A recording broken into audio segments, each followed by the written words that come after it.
The wagon rolled through the shattered gate of Kelmore Reach with an escort of 6 spearmen and a cage of iron bars welded to its bed.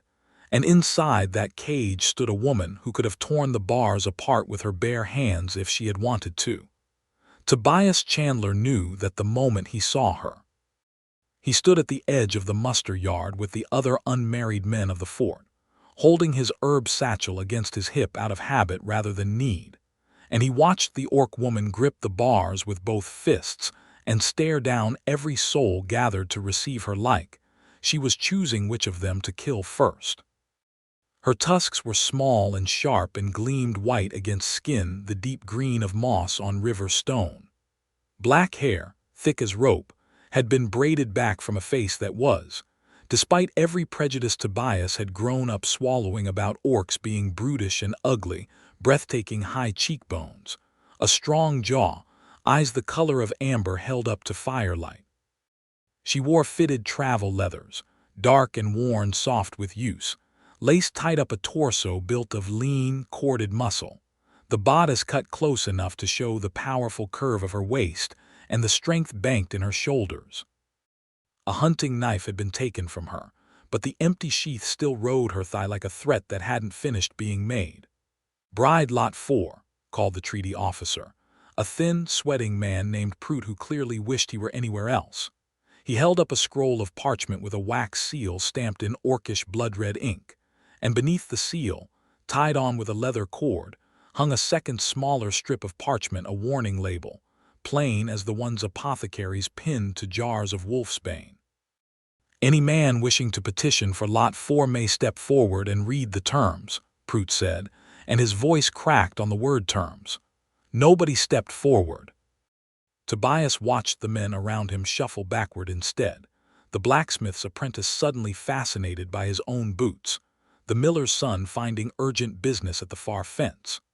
Kelmore Reach was a resettlement fort, half a ruin still, its outer wall crumbled to rubble on the north face where the old war had broken it 40 years past, and the peace treaty with the Mudbourne clan required every unwed man of fighting age to at least consider taking a bride when the clan wagons came through.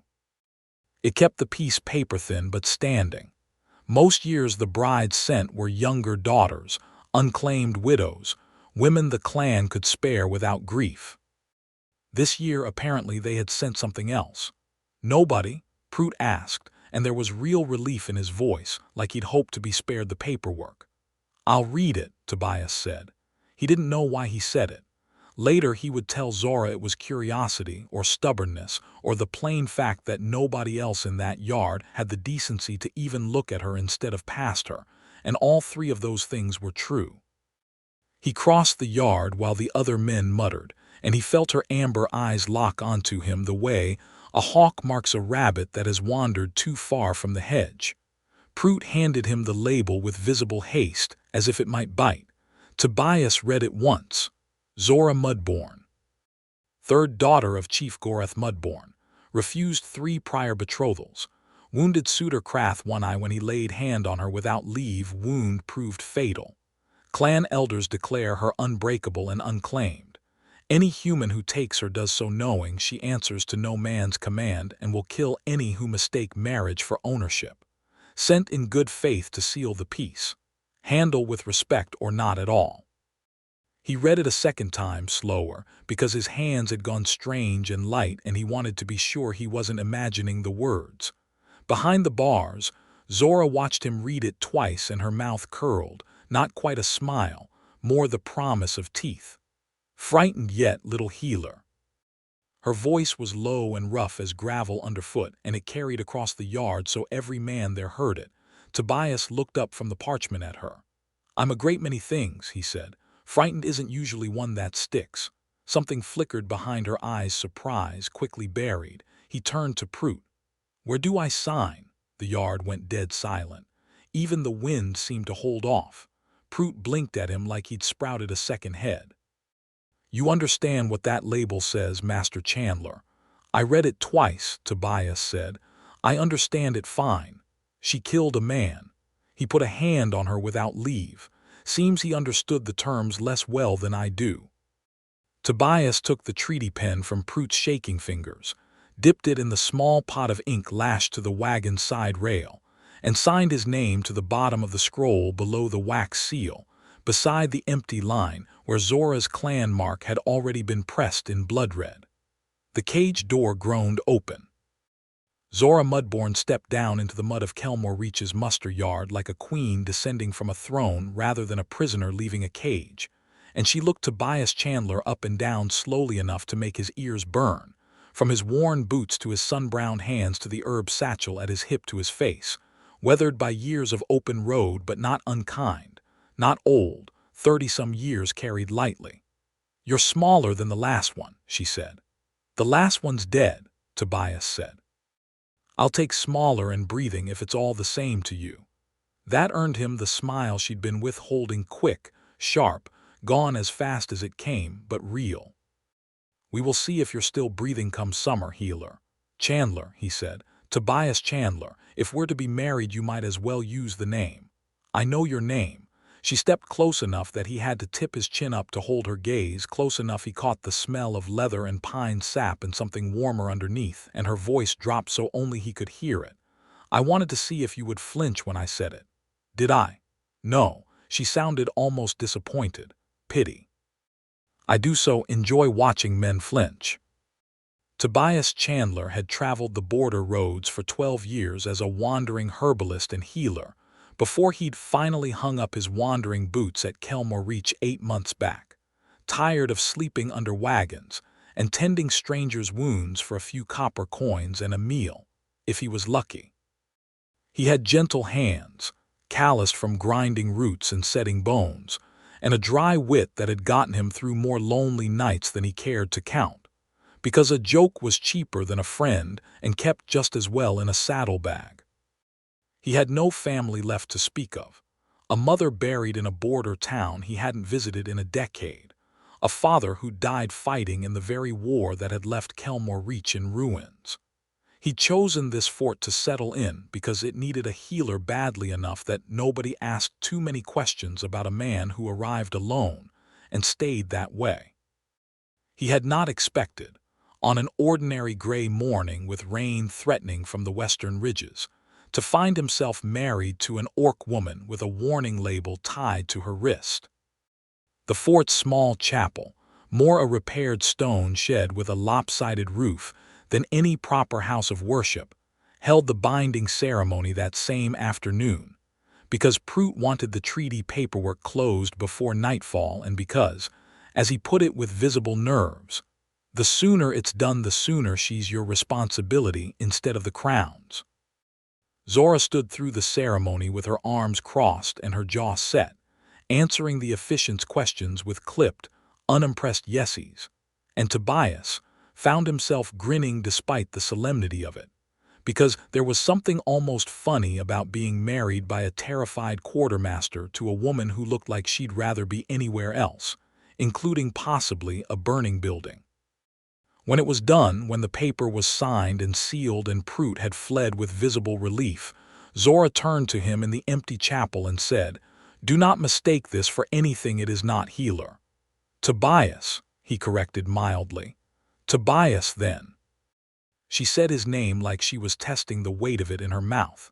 "This is a peace bond, nothing more. You will not touch me without leave, and you will not command me, and if you try either, the label was not lying about what happens next." "Understood," he said. "For what it's worth, I never once thought owning you was part of the arrangement. No. I've spent 12 years on the road setting bones for men who thought the world owed them whatever they could grab hold of. I've no interest in being another one of them." He shrugged, easy, unbothered. "Besides, you'd break my arm. I'd break more than your arm." "There it is," he said. "Was starting to think you'd gone soft on me already." Her eyes narrowed, but the corner of her mouth twitched again, that same reluctant almost smile, and Tobias decided right then that he liked chasing it out of her far more than was probably wise for a man who just married a stranger with a body count. Kelmore Reach was not much of a home to offer a bride, warning label or no.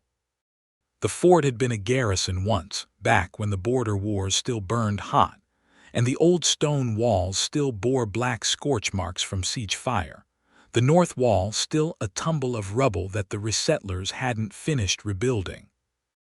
100 or so souls lived within its broken walls, now farmers hoping for cheap land at the frontier's edge.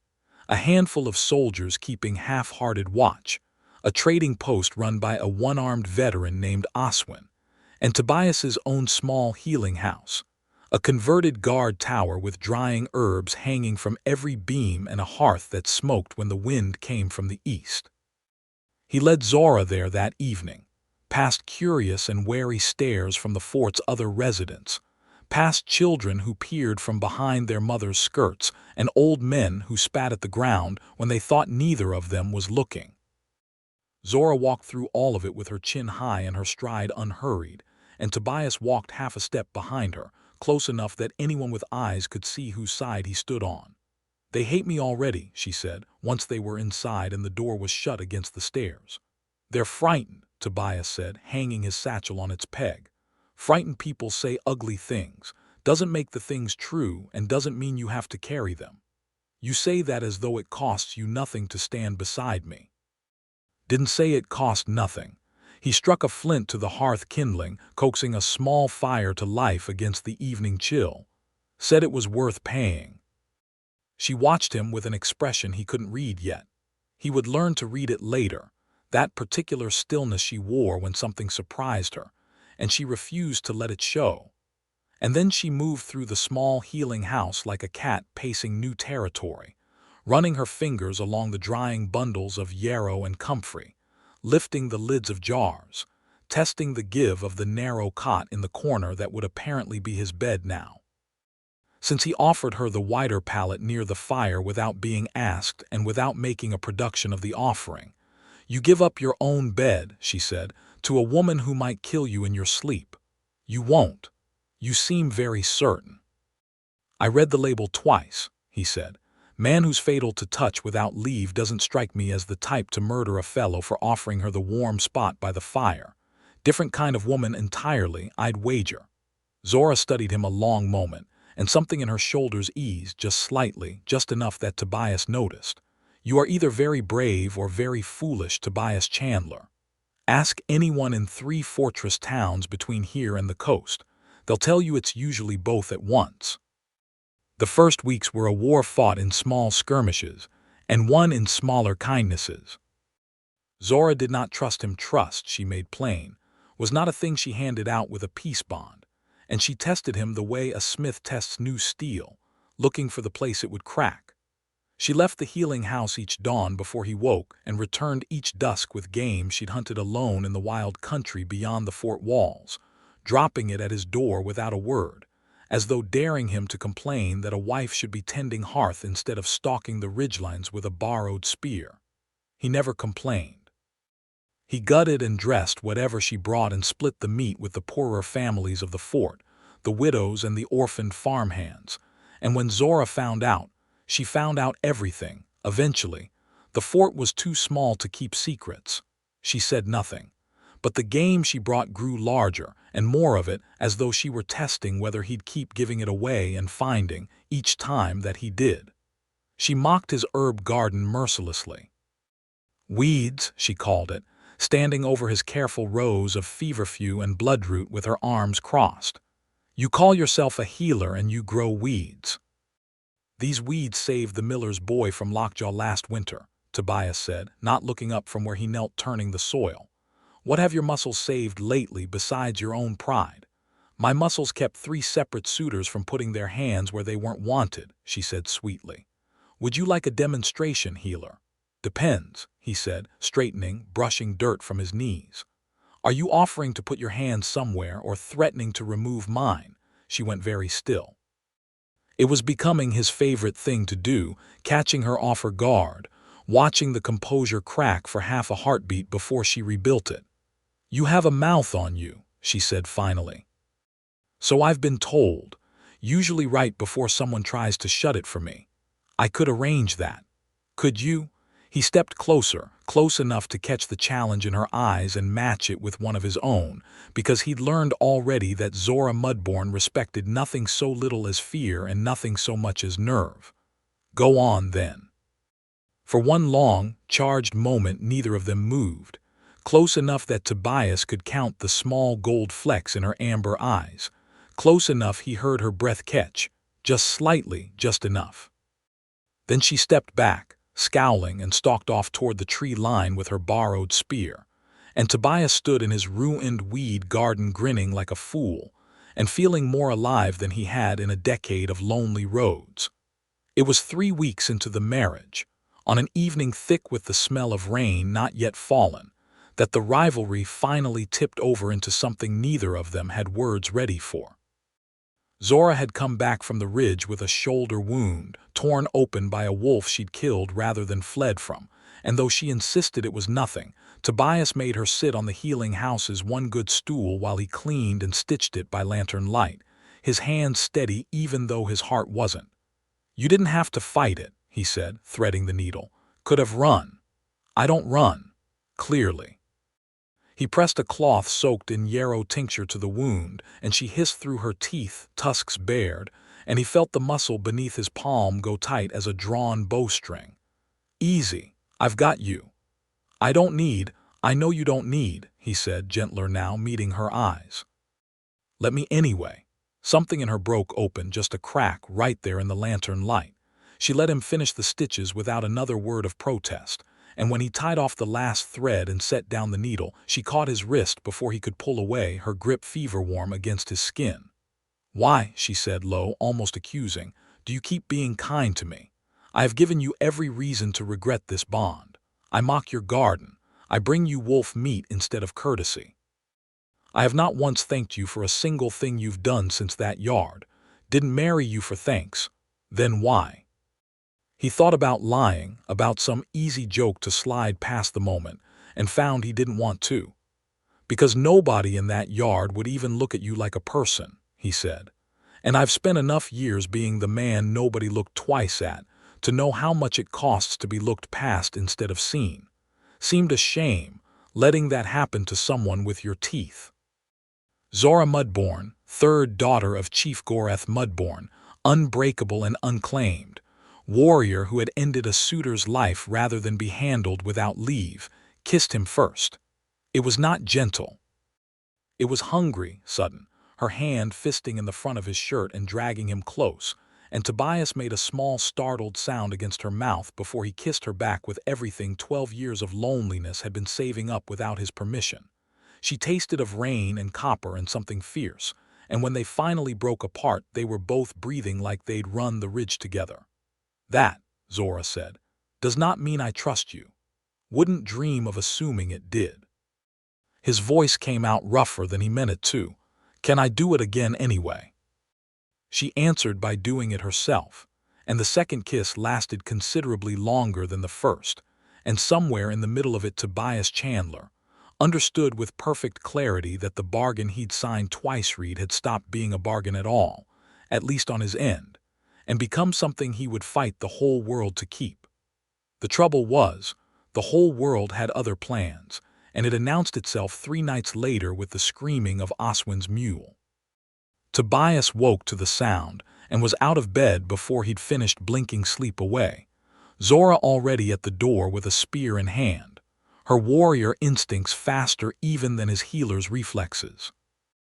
They found half the fort already gathered at the trading post's paddock, lanterns raised against the dark, and what remained of Oswin's mule was not something Tobias would describe in detail to anyone who asked, then or ever.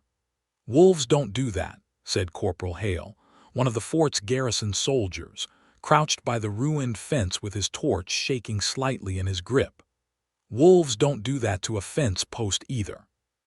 He gestured at the gate rail, sheared clean through as if by a blade rather than teeth or claw.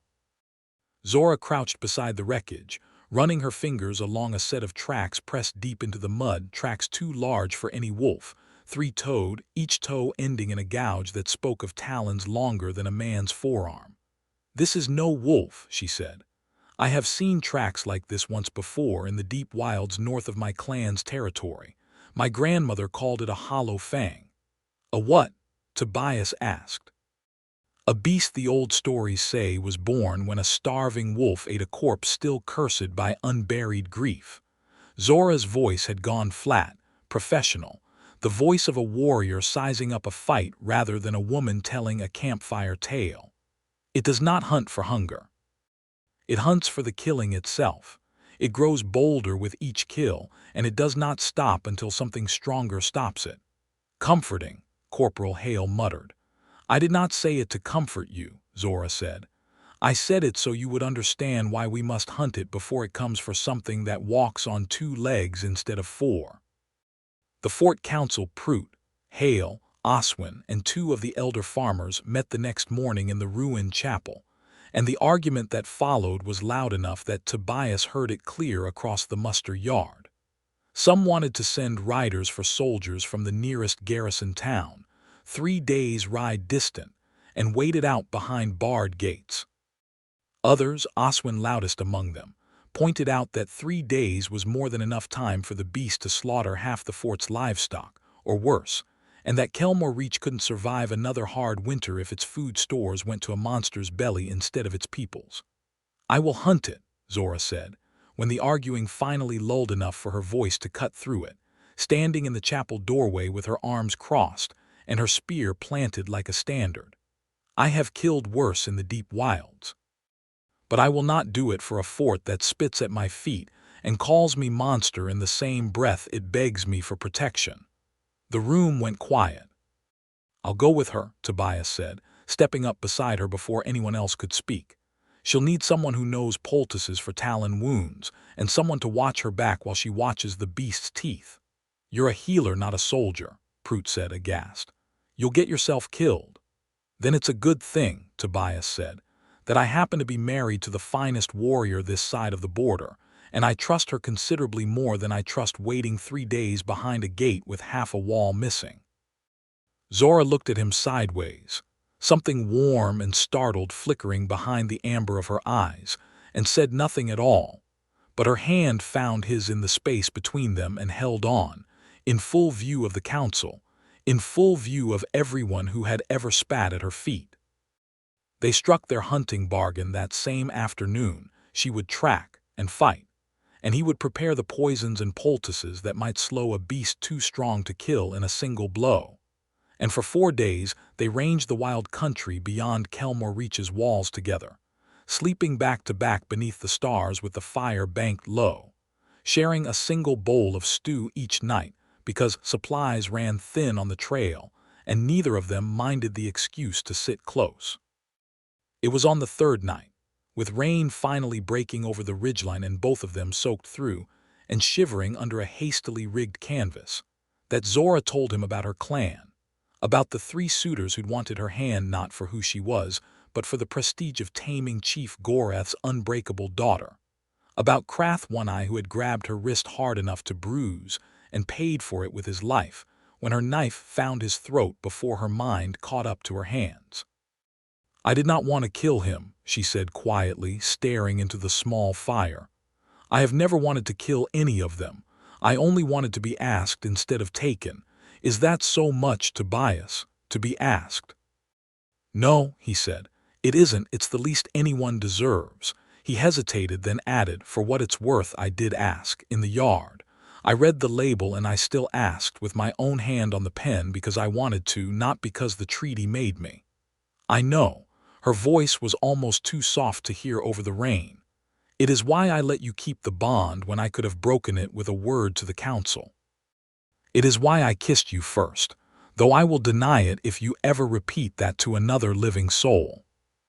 He laughed, low and warm, and she allowed herself to lean her head against his shoulder, just for a moment, just long enough for him to feel the weight of trust in it, before the fire popped and she straightened again, warriors' instincts reasserting themselves, scanning the tree line for danger.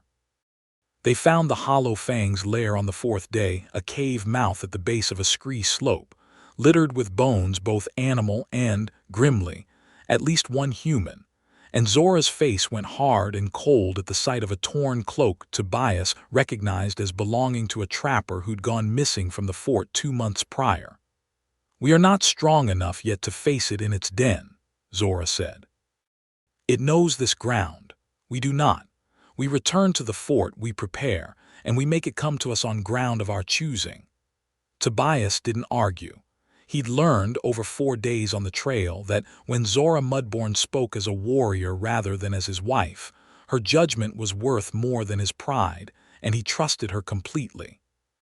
They returned to Kelmore Reach with a plan, and with the beast's scent trail marked clear enough for the fort's small garrison to prepare defenses along the broken north wall, where the rubble would funnel any approaching threat into a killing ground Zora had scouted with a general's eye.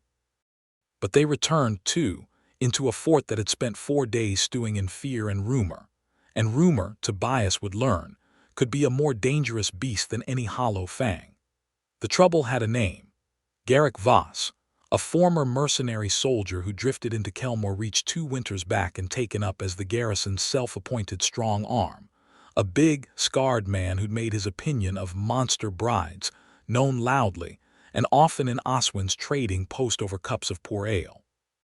In the 4 days Tobias and Zora had been gone hunting, Voss had apparently decided that Tobias's absence made for good sport, and had spent those days telling anyone who'd listened that the healer had been dragged off to be eaten or worse, that no man in his right mind married a beast and expected to keep his throat, that the whole fort ought to send the orc woman back to her clan before she brought ruin down on all their heads. They walked back through the gate at dusk on the 5th day, tired, mud-streaked, victorious in their scouting if not yet in the hunt itself, and found Garrick Voss standing in the muster yard with a dozen onlookers gathered around him, clearly mid-speech, clearly not expecting his audience to include the 2 people he'd been speaking about. "Well," Voss said, turning, a slow, ugly grin spreading across his scarred face. "Look what crawled back. Didn't think the beast would let you off her leash, healer." "Evening, Voss," Tobias said mildly, too tired for the theater of it. "Something on your mind, or are you just airing your lungs for the exercise?" The crowd around them laughed and Voss's grin curdled. "Funny man. Let's see how funny you are when I tell you what I told the council while you were off playing house with your monster." He raised his voice, playing to the gathered onlookers now, warming to his own performance. "A healer who married an orc for a treaty is one thing, soft in the head maybe, but harmless. But a healer who lets that orc lead him around the wilds like a dog on a rope, who lets her fight his battles and warm his bed and speak for him in council, that's a man who's forgotten what he is, forgotten what she is." He spat at the ground near Zora's feet. "A beast wearing a woman's shape, playing house until she's hungry enough to remember what she's for." The muster yard went very quiet. Tobias felt his own temper rise, hot and sudden, and opened his mouth to answer and found Zora's hand closing over his forearm, firm, silencing. "He speaks to wound you," she said, low only for him. "Do not give him the satisfaction of seeing it land." But Voss wasn't finished. He'd found his audience and meant to keep it. "I say we're done pretending this is a marriage instead of a leash," he said. "I say the healer hands over his monster and lets a real man remind her what she's for, before she remembers what she's for on her own and this whole fort wakes up dead." "Say that again," Zora said. Her voice had changed. Tobias had heard her mocking, heard her teasing, heard her soft and low with grief around a campfire. He had never heard her voice go this flat, this cold, this final. "You heard me, beast." "I heard a man threaten to lay hands on another man's wife," Zora said, stepping forward, releasing Tobias's arm, "and call it a service to this fort. I have killed a man for less, Garrick Voss. I killed a suitor of my own clan for laying one hand on my wrist without leave. You have offered a great deal more than a hand in front of every soul in this yard, and I find that I am no longer interested in restraint." Voss laughed, but it came out thinner than he meant it to. "You'd fight me, over him." He jerked his chin at Tobias, contemptuous. "The little healer who can't even hold his own sword." "He does not need to hold a sword," Zora said. He held a pen, twice read, and signed his name beside mine when every other man in this fort turned away. That is worth more to me than every blade you have ever swung, Garrick Voss. I challenge you, here, now, to the death by the old rights of my clan for the insult given to my husband's honor before witnesses. The crowd erupted, voices raised in shock, in argument, in something that might almost have been awe, and Tobias caught Zora's arm before she could step past him. "Zora, you don't have to." "I know I do not have to," she said, meeting his eyes, and for one raw moment all her armor dropped away and he saw the whole truth of her plain on her face. "I choose to. He does not get to speak of you that way and walk away believing it cost him nothing. Let me do this, Tobias. Let me stand for you the way you stood for me in that yard." He wanted to refuse. Every gentle, careful, healer's instinct in him wanted to step between her and violence the way he'd once stepped between her and the crowd stares. But he looked at her proud, fierce, utterly certain, warrior's blood up and eyes bright with a purpose she'd chosen freely. And he understood that to refuse her now would be its own kind of insult, a smaller version of the very thing Voss had just done, telling her what she was and wasn't allowed to be. "Then I'll be watching," he said instead, "and you had better win because I've grown fond of sharing a fire with you." Something fierce and grateful flashed across her face, gone as quick as it came, and she turned back to face Garrick Voss, already stripping the outer layer of her travel leathers down to the fitted underlayer beneath, tightening the laces at her wrist, rolling her shoulders loose the way Tobias had seen her do before the wolf fight on the ridge. Voss, to his credit or his doom, did not back down, though Tobias saw the flicker of doubt cross his face as he took in the sheer coiled readiness of the woman across from him.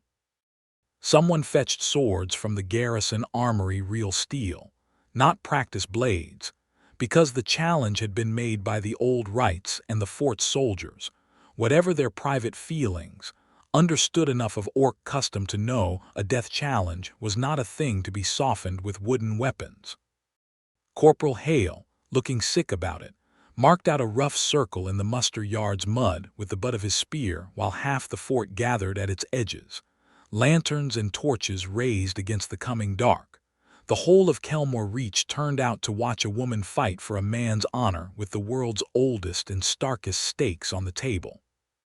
Prout tried weakly to object, to call for the council to intervene, and was shouted down by his own fort's residents, who had watched Zora Mudbourne hunt a Hollow Fang's trail for 4 days without complaint and Garrick Voss do nothing but drink and boast in that same span, and who found in the end that their sympathies had shifted further than any of them expected. Tobias stood at the circle's edge, close enough to catch Zora's eye, and when she looked at him just before the fight began, he said the only thing he had. "Come back to me." "Always," she said, and then Garrick Voss came at her with a war cry and steel raised, and the fight began. It was not a long fight, though it felt to Tobias like it lasted 100 years. Voss was strong, trained, a mercenary who'd survived a dozen border skirmishes on brute force and reach. But Zora Mudbourne had survived a lifetime of being underestimated by men exactly like him, and she fought with a controlled, economical fury that turned his strength against him at every opening. She let him swing wide and punished the overextension with a boot to his knee that dropped him half a step. She caught his second strike on the flat of her blade and used his own momentum to spin him into the mud. The crowd roared and gasped in turns, torchlight flickering across faces Tobias would remember for years, faces that had spat at Zora's feet a week before, now leaning forward, breathless, watching her fight like she was something to be feared and admired both.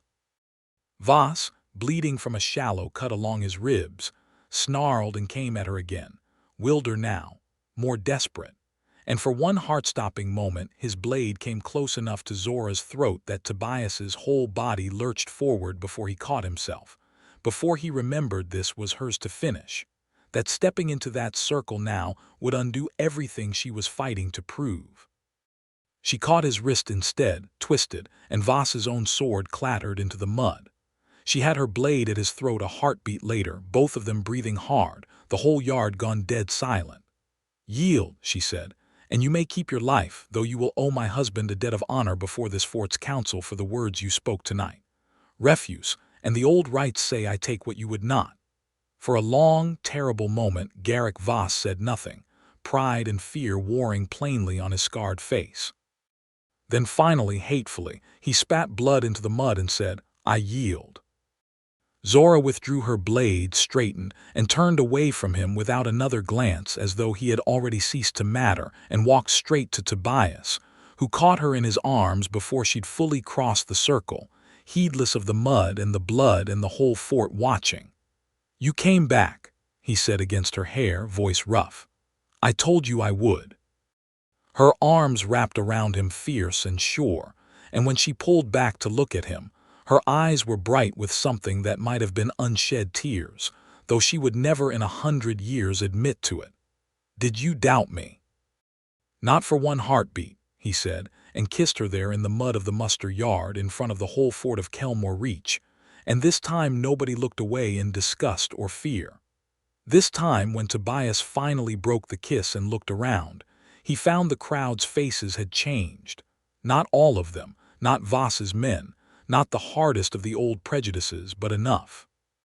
Enough that Oswin was nodding slow approval, that the miller's wife was dabbing at her eyes with her apron, that Corporal Hale had lowered his spear, and was looking at Zora Mudbourne the way a soldier looks at another soldier he'd be glad to have at his back. "Well," Prout said into the settling quiet, sounding faintly stunned, "I suppose that settles the matter of the council debt." "It settles considerably more than that," Oswin said, and raised his one good arm in something like a salute, and slowly, awkwardly, a few others in the crowd did the same, and Zora Mudbourne stood in the mud of a fort that had once spat at her feet and let herself, for the first time since the wagon had rolled through that broken gate, look something like at ease. That night back in the healing house with the fire banked warm and Zora's wounds, shallow, minor, more mud than blood, cleaned and dressed by Tobias's steady hands, something between them shifted for good. "You could have died today," Tobias said quietly, working salve into a scrape along her forearm with more care than the wound strictly required, an excuse to keep touching her. "I did not. I know. Doesn't stop my heart from having stopped about 4 separate times watching that blade near your throat." He looked up and found her watching him with an expression he'd never seen on her before, something unguarded, something that made his breath catch. "Zora, what you did today." "I did it because you are mine," she said simply, "and I do not let what is mine be spoken of that way. Did you think this was only a peace bond still, Tobias Chandler, after everything?" "I hoped it wasn't," he admitted. "I didn't want to presume." "You have never once presumed anything with me," she said. "It is, perhaps, the thing I love best about you, out of a very long and growing list." Her hand came up to cup his jaw, thumb brushing along the stubble there, and her voice dropped low and warm. "I chose you in that yard the moment you read my label twice instead of walking away after the first read. Every man before you saw the warning and fled. You saw it and reached for the pen." "I saw the warning," Tobias said, "and I saw a woman who deserved to be asked instead of handled, same as you told me on the trail. Wasn't much of a choice at all, really. Just the only decent thing to do." "You say that as though decency were a common thing," she said. "In my experience, Tobias, it is the rarest thing in either of our peoples. You have more of it than any man or orc I have known."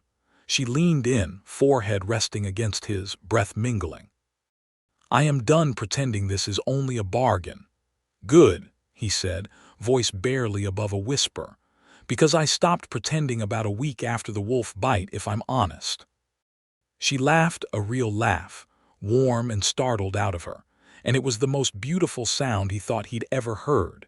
And then she kissed him, slow this time, no rivalry left in it, only want, only the accumulated weight of weeks of stolen glances and charged silences finally allowed to become something more.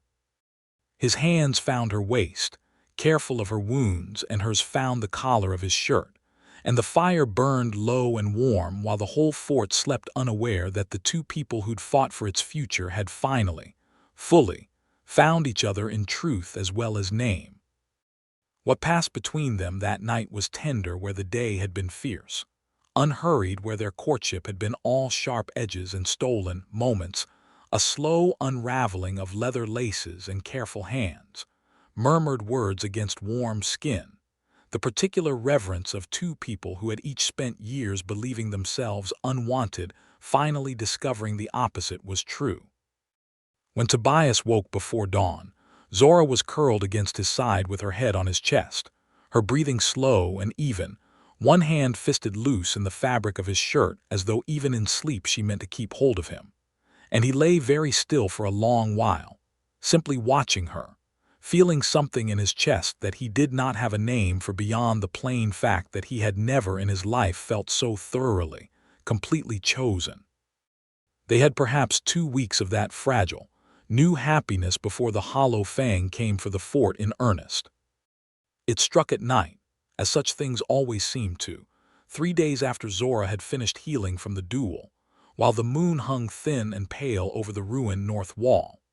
The beast came exactly where Zora had predicted it would through the gap in the rubble, drawn by the scent of livestock penned near the old garrison stables. And it came fast, and it came screaming a sound that Tobias would hear in nightmares for years afterward, something between a wolf's howl and a dying man's shriek. The alarm bell rang out across the fort, and Tobias was up and moving before he'd fully woken, grabbing the satchel of poisoned poultices he and Zora had spent the past 2 weeks preparing exactly for this moment. A paste of wolfsbane and crushed nightshade root, thick enough to coat blade edges, potent enough to slow even a beast as large as the hollow fang's tracks suggested, if they could land enough cuts to let it work into the bloodstream. Zora was already at the door, spear in hand, her eyes lit with the particular calm readiness he'd come to associate with her at her most dangerous. "It is early," she said. "I did not expect it for another week at least."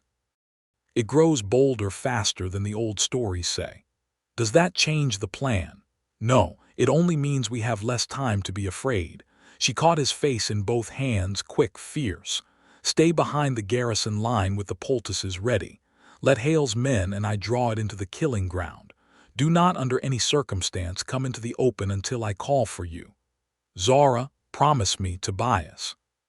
Her voice cracked, just slightly, the first real fear he'd heard from her since the wagon rolled through the gate.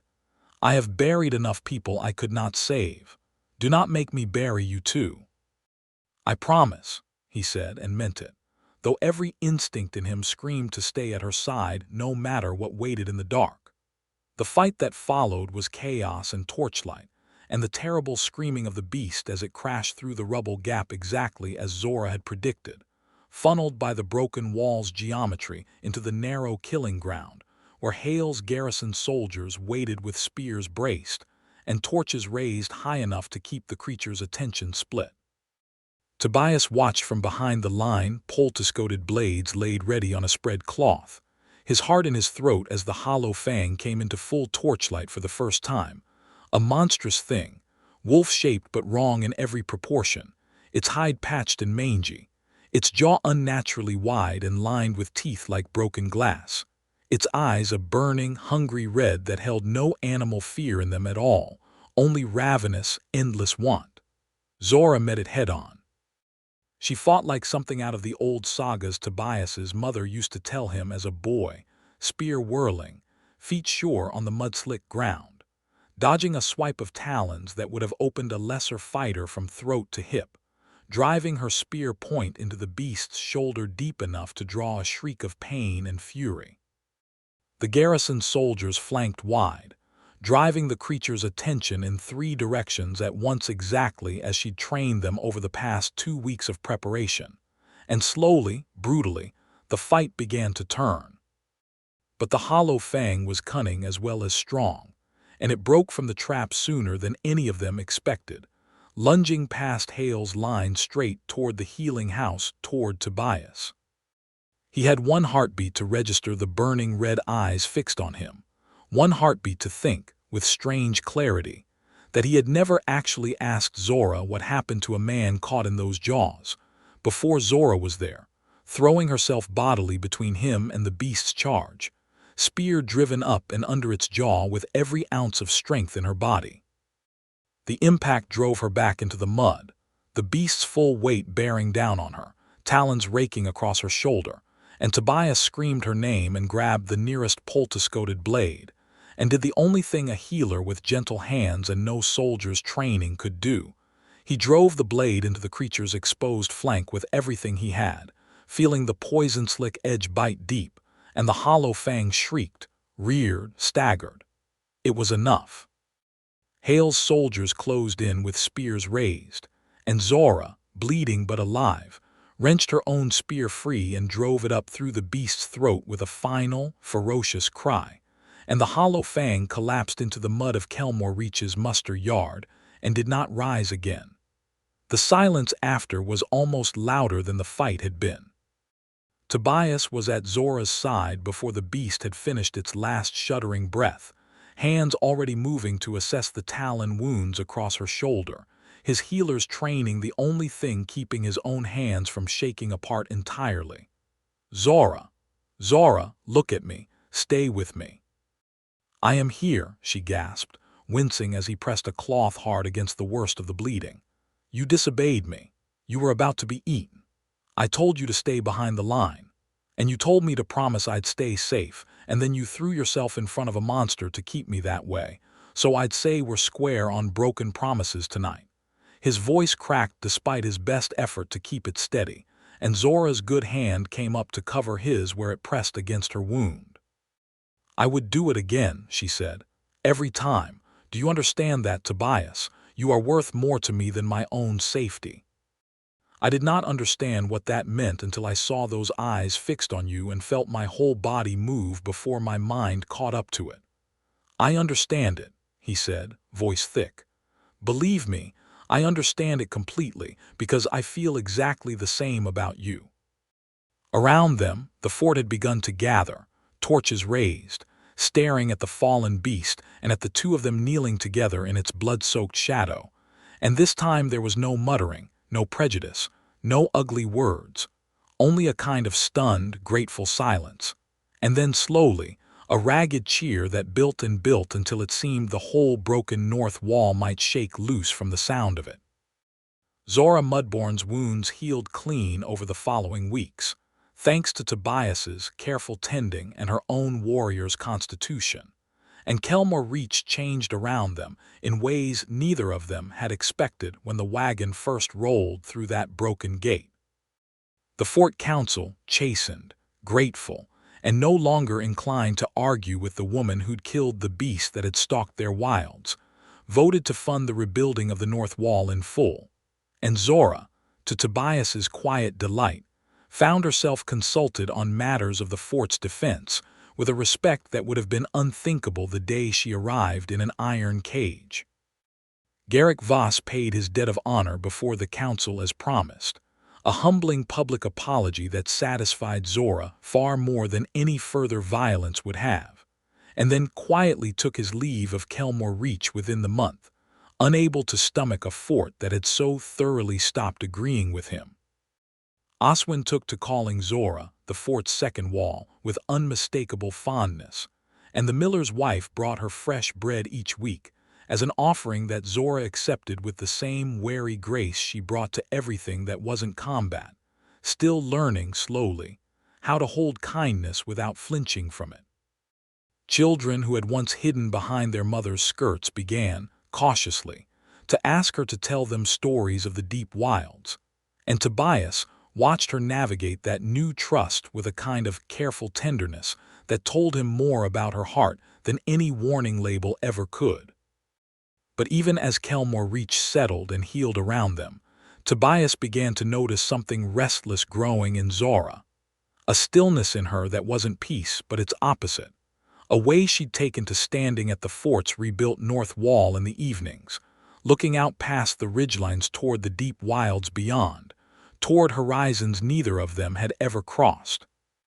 He found her there one evening, perhaps 2 months after the Hollow Fang's death, the stars just beginning to prick through a violet sky, and he came to stand beside her without a word, content simply to share the quiet.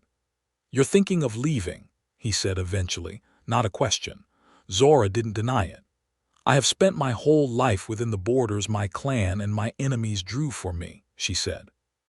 "First as a daughter promised away like property, then as a bride sent here to seal a peace I had no say in making. I love this fort, Tobias. I love what we built here together, and I do not regret one moment of the bond that brought me to you. But I have never once chosen where my own feet would carry me, and I find that I want to. I want to see what lies past those ridgelines that isn't a clan war camp or a fort wall. I want to choose the horizon instead of having it chosen for me. And what about me?" She turned to him then, and the fierce vulnerability in her expression stole the breath from his chest. "I want you to choose it with me," she said. "Not because the bond requires it, not because any treaty demands it. Because I cannot imagine a horizon worth chasing that does not have you beside me at the end of the day's ride, setting a poultice or grumbling about my weed garden insults, or simply being the steadiest thing I have ever known. I am asking you, Tobias Chandler, freely, the way you once asked me, will you come with me? Not as a bride bound by paper, but as my chosen partner on whatever road we find." Tobias felt something in his chest crack open wide and warm. 12 years of loneliness finally, fully answered. "Kelmore Reach has other healers now who could manage without me," he said slowly, thinking it through even as his heart had already decided. "Young Elspeth's been shadowing me for 2 months and has better hands for stitching than I ever did. The fort doesn't need me the way it once did. That is not an answer.